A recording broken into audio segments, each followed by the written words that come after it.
La lámpara de Israel es el tema que quiero compartir ahora con ustedes. Lo encontramos en el segundo libro de Samuel, en los capítulos del 1 al 5. Gracias, Señor, porque de nuevo me permites exponer tu palabra. Que sea tu Espíritu Santo que me ayude a exponerla, Señor, como Él desea. Te lo pido en el nombre de Jesús. Amén. 2 días completos habían pasado desde la triunfante marcha de regreso de la matanza de los amalecitas a las chamuscadas y ennegrecidas ruinas de Siclac. ¿Cuál sería el siguiente paso que debía dar? ¿Debía comenzar a reconstruir la ciudad arruinada? ¿O habría alguna otra cosa en el programa divino para su vida? El tercer día, un joven llegó jadeante y corriendo al campamento con sus ropas rotas y con tierra sobre la cabeza. Se dirigió directamente a David y se postró en tierra a sus pies. Inmediatamente dio las noticias que traía. Cada palabra hería a David hasta los tuétanos. Israel había huido de delante de sus enemigos, gran número de soldados habían caído en el campo de batalla. Saúl y Jonathan también habían muerto. En ese momento comprendió David que las expectaciones que había tenido durante años estaban a punto de realizarse, pero él no se dedicó a pensar en sí mismo ni en el maravilloso cambio de su fortuna. Su alma generosa, olvidada de sí misma, derramó un diluvio de las lágrimas más nobles que jamás hombre alguno haya derramado, por Saúl y por Jonathan su hijo, y por el pueblo del Señor, por cuantos habían caído a espada. No podía haber duda de que Saúl había muerto. Su corona y el brazalete que usaba en su brazo ya estaban en manos de David, según lo que contó el amalecita. Él mismo le había quitado la vida al rey, por cuanto así se lo pidió éste. Él me volvió a decir, dijo el amalecita, te ruego que te pongas sobre mí y me mates, porque se ha apoderado de mí la angustia, pues mi vida está aún toda en mí. Yo entonces me puse sobre él y le maté, porque sabía que no podía vivir después de su caída. Parece que David se quedó atolondrado hasta la noche, y luego se levantó a demostrar su respeto a la memoria de Saúl. Veamos algunos puntos de respecto a la memoria de Saúl. Él prestó poca atención al amalecita. El portador de las tristes noticias había sido arrestado por cuanto él mismo declaró que había matado al ungido del Señor. Y cuando cayó la noche, el desdichado hombre fue presentado de nuevo ante el caudillo. David, con un tono de horror, le preguntó, ¿cómo no tuviste temor de extender tu mano para matar al ungido de Jehová? Luego llamó a uno de sus hombres y le dijo que matara a la amalecita. Otro punto fue, luego derramó su dolor por medio de una endecha, que ha pasado a la literatura del mundo como modelo de un canto fúnebre sin rival. La marcha fúnebre de Saúl es una pieza musical conocida en toda conmemoración de luto nacional. El salmista irrumpe en patéticas reminiscencias de la antigua amistad que lo había unido con el difunto. Olvida todo lo que había sufrido a manos de Saúl. Piensa solo en el ideal de su rey, amado y amable. Fue el epitafio que colocó en la lápida sepulcral. Pero para Jonathan tenía que haber una estrofa especial. A él también se le había dado fortaleza. ¿No había atacado él solo a un ejército y había producido una gran liberación? Pero con toda su fortaleza, él había sido bondadoso. Era un hermano del alma cuyo recuerdo era muy querido, terrible como un torbellino en la batalla, pero capaz de ser un amigo de verdad. Otro punto es, además, envió un mensaje de agradecimiento y congratulación a los hombres de Jabes de Galaad. La indignidad con que los filisteos habían tratado los cadáveres reales había sido ampliamente espiada por la devoción de los hombres de Jabes en Galaad. Estos no habían olvidado que el primer acto de Saúl como rey había sido el de librarlos a ellos de un horrible destino. Habían organizado una expedición que quitó los cuerpos de Saúl y de sus 3 hijos de los muros de Bet-San, en el cual después de haberles cortado la cabeza los habían colgado. Los hombres de Jabes de Galaad los habían llevado durante la noche a su propia ciudad, donde los habían incinerado para salvarlos de posteriores deshonras. La ceniza la sepultaron reverentemente debajo de un árbol en Galaad. Tan pronto como David oyó acerca de esta acción, envió mensajeros a los hombres de Jabes de Galaad para darles las gracias por su caballerosa devoción a la memoria del rey caído, y prometió recompensarles la bondad como una acción que habría hecho a favor de toda la nación y de él mismo. Hay algo muy bello en sus movimientos en esta coyuntura, lo cual evidencia que su alma había vuelto a confiar completamente en Dios.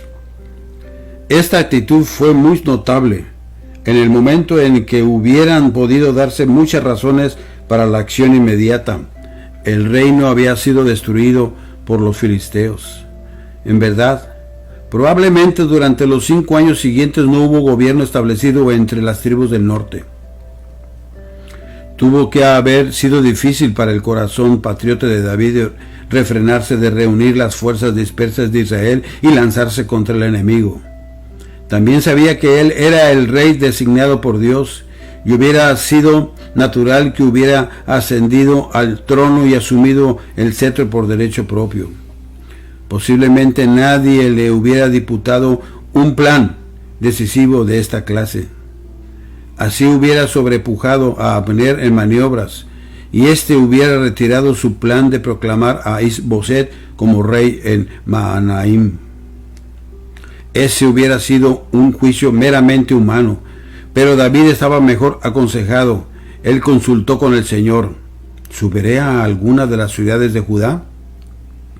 Y cuando el oráculo divino lo dirigió a proseguir hacia Hebrón, no parece que fue allí sin pretensiones de rey o de adalid, sino que se estableció tranquilamente con sus seguidores en los pueblos y aldeas de la vecindad. Y esperó hasta que llegaron los hombres de Judá y lo proclamaron rey. Fue entonces cuando fue ungido por segunda vez. Durante 7 años y 6 meses reinó David en Hebrón sobre la casa de Judá. Estaba en la flor de su vida, 30 años de edad, y parece que se dedicó al pleno disfrute de las apacibles cosas sagradas del hogar. Entre las 2 narraciones de la larga guerra que hubo entre la casa de David y la casa de Saúl, se halla el informe sobre las esposas de David y los nombres de sus hijos. A través de esos años, él preservó el mismo espíritu de esperar con expectación que era el hábito y el temperamento de su alma, y que rara vez se interrumpió de ahí en adelante. Él se sentó en el trono de Judá en la ciudad de Hebrón, que significa comunión, y esperó hasta que Dios allanara el camino que lo llevaría a la suprema dignidad que él le había prometido, o sea, el Señor. La única excepción de este proceder fue el hecho de que pidió que se le devolviera a su esposa Mical. Tal vez hubiera sido más prudente para los dos si la mujer se hubiera dejado a su nuevo marido, quien parecía amarla realmente. Pero David pudo haber pensado que le era legítimo insistir en su condición legal como yerno del rey, identificando por matrimonio con la casa real. Las ofertas para la transferencia del reino de Israel las hizo finalmente el mismo Abner, de manera completamente independiente de David.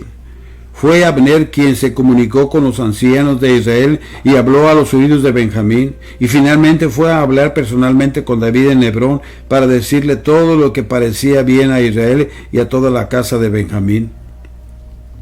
A través de estas transacciones, David recibió tranquilamente lo que se le ofrecía, y solo se afirmó con intensidad y pasión en 2 ocasiones, en que le fue necesario mantenerse libre de complicidad en crímenes viles, y dar a entender que detestaba a los que los habían cometido. El espectáculo fue noble cuando el rey siguió el féretro de Abner y lloró en su tumba. Olvidó que este hombre había sido su persistente enemigo y lo recordó solo como un príncipe y un gran hombre.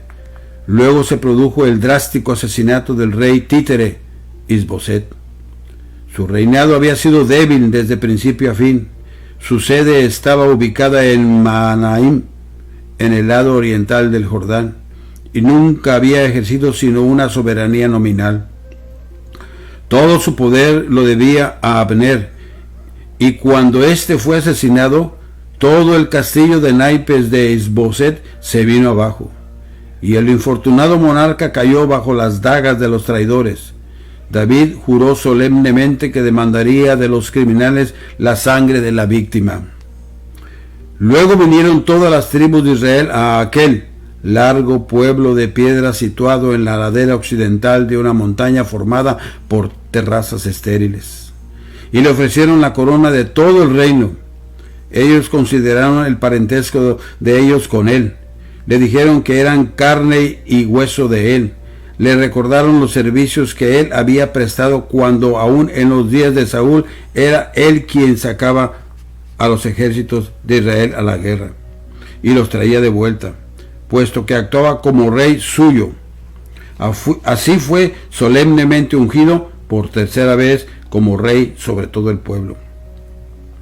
A este periodo podemos atribuir el Salmo 18, que indudablemente toca el punto culminante de la gratitud y la adoración. Todo nombre precioso de Dios aparece como contribución en este salmo. La figura de la venida del Señor en medio de una tormenta a rescatar a su siervo es de una sublimidad que no tiene paralelo. Pero a través de todo se aprecia la ternura y el amor de los tratos de Dios para con sus hijos. Dice el Salmo 18:35. Me diste asimismo el escudo de tu salvación, tu diestra me sustentó y tu benignidad me ha engrandecido. Tuvo que haber sido una asamblea rara e imponente la que acudió a coronar a David como rey de todo Israel. Durante 3 días permanecieron con él, celebrando un gran festival. Todo Israel participó en el gozo de la ocasión. Los filisteos, sin embargo, estaban observando la escena con profunda insatisfacción, mientras David se conformó con gobernar como rey de todo Israel. Todos los filisteos descendieron a buscarlo. Los filisteos cayeron sobre Judá en número tan elevado que él se vio obligado a descender con sus 600 hombres fuertes y fieles a la fortaleza que, según lo indica la comparación de los pasajes, tuvo que haber sido la célebre cueva de Adulam. Eso lo vemos en la segunda de Samuel 5:17, 23:13 y 14. Solo ayer David era el centro de la mayor asamblea de guerreros que su tierra hubiera visto durante muchas generaciones. Pero hoy es echado de Hebrón, de nuevo hacia la fortaleza desolada de las montañas en que años antes se había refugiado del odio de Saúl. Fue un sorprendente cambio de fortuna. Sin embargo, es probable que él se refugiara en Dios. Estos fueron días en que anduvo en íntima compañía con su poderoso amigo, ¿quién? El Señor. Y su confianza en que Dios lo establecería firmemente en el reino no titubeó ni un momento. Fue saludable que en esta crisis de su historia David recordara que dependía de Dios como siempre. La nebulosa tenebrosidad de estas horas oscuras se iluminó por algunos incidentes notables. Los seguidores de David realizaron prodigios de valor alrededor de la persona de su príncipe, a quien se deleitaban en llamar la lámpara de Israel. A pesar de que esa hora estaba oscurecida por la nubosidad que se cernía sobre ellos. ¡Qué maravillas pueden producirse por la inspiración de una sola vida! No podemos menos que hacer volver nuestro pensamiento a aquella hora en que, cerca de ese mismo lugar, un joven desconocido salió de entre las aterradas huestes de Israel y dio unos pasos hacia adelante para enfrentarse al temible Goliat. Solo, en cuanto se refiere a la fuerza humana, se enfrentó él a su terrible antagonista y lo derrotó. Pero ahora ya habían transcurrido unos 14 o 15 años, y él ya no estaba solo. Había un gran número de hombres animados por su espíritu, inspirados por su fe, que suavemente lo empujaban hacia atrás y le decían que tenía que permitirles a ellos soportar lo más arduo del conflicto, puesto que la vida de él, que era la fuente de la energía de ellos, tenía que ser retirada con cuidado de peligros innecesarios. Así, las vidas de los grandes hombres iluminan e inspiran otras vidas. Ellos moldean a sus contemporáneos. Adulam no estaba lejos de Belén. Con frecuencia había llevado David en sus primeros años los rebaños de su padre a pastar en los valles donde ahora se hallaba refugiado, y los escenarios conocidos le trajeron recuerdos. Una tarde sofocante se apoderó de él el irresistible deseo de beber del agua del pozo de Belén, que estaba junto a la puerta. Casi involuntariamente expresó su deseo. No sospechó que algunos de sus valientes alcanzarían a huir, ni que en caso de que lo oyeran serían lo suficientemente temerarios como para intentar satisfacer su capricho. 3 de sus más valientes guerreros alcanzaron a oír el deseo de su caudillo y secretamente se escaparon de la cueva hacia el valle. Irrumpieron a través de la huesta de filisteos, sacaron agua del pozo y, antes de que los hubieran echado de menos, colocaron el vaso rebosante en las manos de David. Era la inapreciable expresión de un amor que era más fuerte que la muerte. Él no pudo beberla. A él le pareció que el vaso tenía un color carmesí fulgurante por la sangre que hubiera podido costar. Con aquella instintiva caballerosidad de alma que en todos los cambios de su fortuna lo hizo de un carácter tan absolutamente real como para despertar la devoción de sus adherentes, se levantó y la derramó en libación a Dios, como si este don fuera solo adecuado para él, para el Señor de señores. Y mientras esto hacía, dijo: lejos sea de mí, oh Jehová, que yo haga esto. ¿He de beber yo la sangre de los varones que fueron con peligro de su vida? Con cuánta frecuencia suspiramos por las aguas del pozo de Belén. ¿Quién viera de nuevo ese rostro? ¿Quién sintiera el toque de esa bondadosa mano? ¿Quién oyera esa voz? ¿Quién volviera a estar como en aquellos felices años de inocencia, cuando no se había probado nunca la fruta prohibida, ni la espada encendida se había movido jamás? ¿Quién tuviera aquella nueva visión de la vida, aquella devoción al servicio del Salvador, aquel nuevo brote alegre de amor? ¿Quién no nos diera a beber del agua del pozo de Belén que está junto a la puerta? Estas son vanas lamentaciones. No hay nada que sea suficientemente fuerte para penetrar a través de la hilera de los años y traernos lo pasado. Pero la búsqueda del alma puede aún ser satisfecha, no en el pozo de Belén, sino en aquel que nació allí. En él mitigará el alma su sed para siempre. La prosperidad no había alterado la actitud del alma de David en su persistente espera en Dios. Tal como era cuando llegó por primera vez a Hebrón, así era aún, y en esta hora de perplejidad consultó con el Señor. Le preguntó: ¿iré contra los filisteos? ¿Los entregarás en mi mano? Recibió la seguridad divina de que le daría una victoria cierta, y cuando comenzó la batalla a él le pareció que el mismo Señor iba delante de él como corriente impetuosa. El derrotado enemigo no tuvo tiempo ni para recoger sus ídolos, los cuales cayeron en manos de los vencedores. De nuevo los filisteos se levantaron para afirmar su antigua supremacía, y otra vez David esperó la dirección del Señor. Fue bueno que así lo hiciera, pues el plan de acción no fue como el anterior.